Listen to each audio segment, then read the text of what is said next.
నుండి లేచి భోజన పంక్తిలో నుండి లేచి తన పై వస్త్రము అవతల పెట్టివేసి తన పై వస్త్రము అవతల పెట్టివేసి ఒక్క నిమిషం అవతల తన పై వస్త్రమును అవతల పెట్టివేసి, ఆయన ఆజ్ఞలో దాగి ఉన్నటువంటి శ్రేష్టత మనం గమనించినట్లయితే, ఎందుకని చేయమన్నాడు ఈ పని, ఒకరి కాళ్ళు ఒకరు ఎందుకని కడుక్కోమన్నాడు, every time we are humble to one another.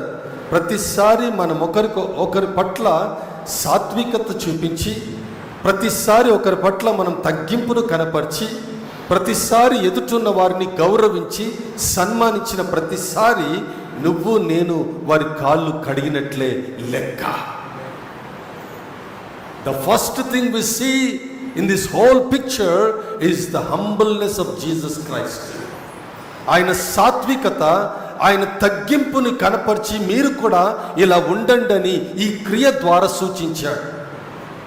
ఏం చేశాడు? మొదట ఆయన పై వస్త్రమును అవతల మాట భలే నచ్చింది.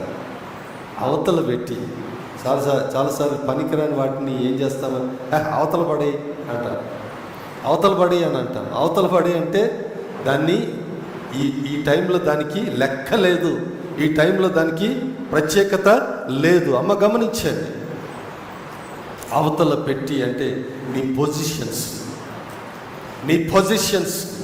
నీ పొసెషన్స్ని, నీకు కలిగిన సమస్తమును కూడా అవతల పెట్టే. దేవుడు విషయానికి వచ్చేటప్పటికి, సేవా విషయానికి వచ్చేటప్పటికి, పరిచర్య విషయానికి వచ్చేటప్పటికి, everything you have just keep it aside, పక్కన పెట్టే.